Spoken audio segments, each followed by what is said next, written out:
What's up, everybody? You know, at some point, someone was in a meeting and said, hey, let's mount the camera upside down so everybody knows we're landing on the bottom of the moon. And you see all the craters because, that's what it looks like from Earth, but evidently is full of micro craters too until you get down to the surface. See, little bitty craters everywhere, little bitty craters. And then you take a surface shot and it's rocks everywhere. But let's flip that upside down too, so everybody really knows we're on the bottom of the moon, guys. The bottom. Not we didn't land on the top. But back in the 70s, they could stand over there and even focus the camera in and out as the ascender is leaving with all of the people that are supposed to be on the moon. So, who is it that's working the camera here? A couple of fun facts about this is it's supposed to be 250 degrees in full sunlight on the moon.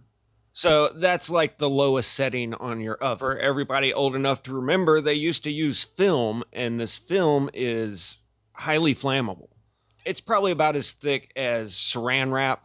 So take some saran wrap, add in some ammonium and some nitrates, and throw it in your oven at 250 degrees and see what happens. And actually, if you left your camera on the dash back in the day, it would ruin all your pictures. The heat would fry the film. But it worked out fine here by a ghost cameraman, and then I guess they had a tether attached to yank the camera back up when they took off. And I guess this thing is powered by glitter. What is that? What is it they're supposed to be using here that shoots particles everywhere? And then it's this completely steady rate of ascension. Almost like you turned a winch on and started winching something up into the air. There's supposed to be two people on that. That's actually, they're inside there. To be fair, the multicolors is just due to the overexposure of the camera. So these are probably all white hot sparks that are flying, but with a liquid or solid fuel booster, it's not going to shoot sparks. It's just one bang, and then you don't see any smoke or any signs that there's air thrusting down from that. It's not blowing the dirt around the area like they tried to make it look like is going on here. That's supposed to be dust blowing away. That's just some cheap blur effect. And if you watch the shadow right as it's landing, just watch how everything changes here. So just instantly all of the dust settled. And everybody's seen the footprint in the really fine powdery surface, supposedly. This would be like taking a leaf blower to a pile of drywall dust. It would be making an enormous cloud that would stay there for a while. But, I mean, that's not dust blowing. That's just some weird effect that they're using. And once again, who's filming? But that's the footage we got back in the 1970s, and they're supposed to have been Japan, India, I think Ruscovia.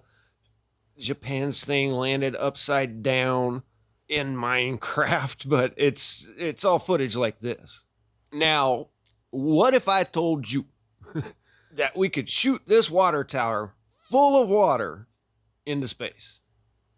Each one of those panel weld joints is 4 or 5 feet. And it's about 20 feet tall. It towers over that building right there. But not only am I going to shoot this sucker full of water into space, but I'm going to stack 6 of these on top of each other, and we're going to fire it off. But that's what they're doing here. That's 6 of those water towers, 30 feet across. They're the same diameter. And that's 180 feet tall, full of liquid oxygen.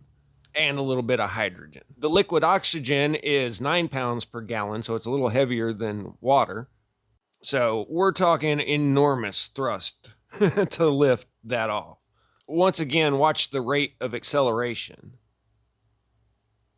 It's not very fast at first. And then it always does this roll maneuver.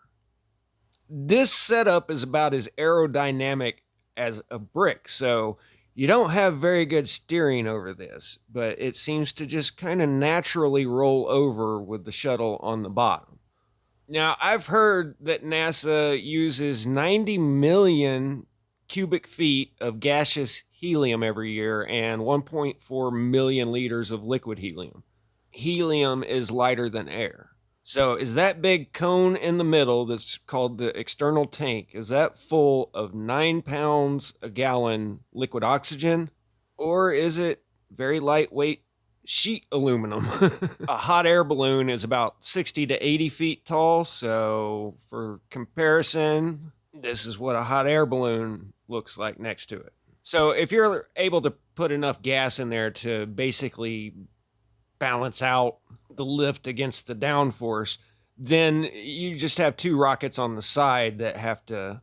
And if that tank were helping it to float, then naturally the heavier part of everything would flip down to the bottom.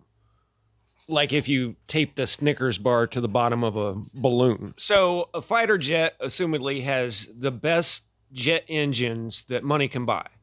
Uncle Sam is known to spare no expense, but they have to take off down a runway. Why is that?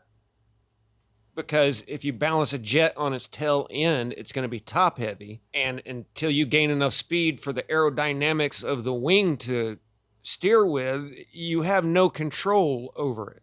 Just for another dumb analogy, it'd be like putting a Coke can on top of a pool stick and then lifting up really fast. It would be top heavy, it would flip over. So a jet engine gradually has to build up thrust, and then you can take off. Now, a rocket motor is different.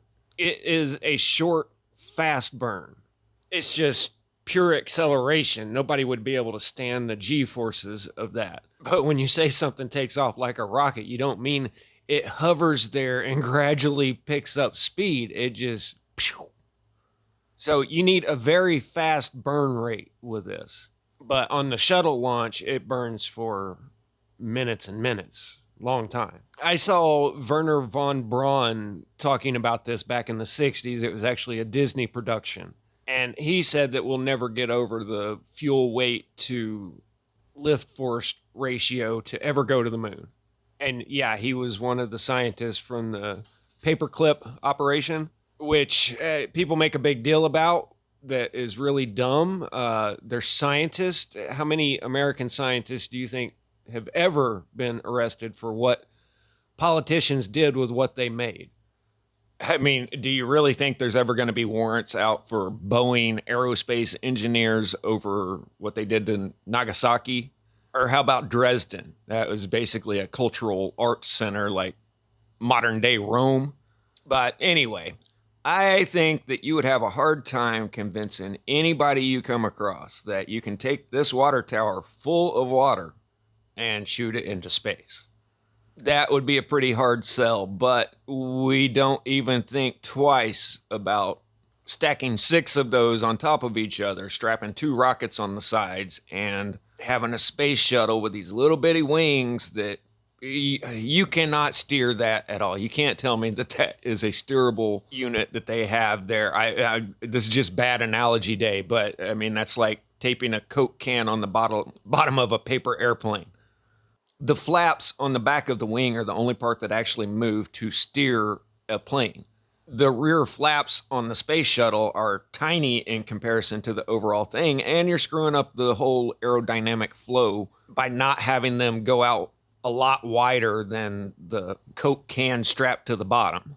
But if that Coke can were full of helium and just a very thin aluminum exterior sheeting, and it were the lightest part of this apparatus, then it would make perfect sense that it just naturally rolls over upside down, which is exactly what happens with this completely unsteerable setup they've got here. Anyway, just some thoughts. Static out.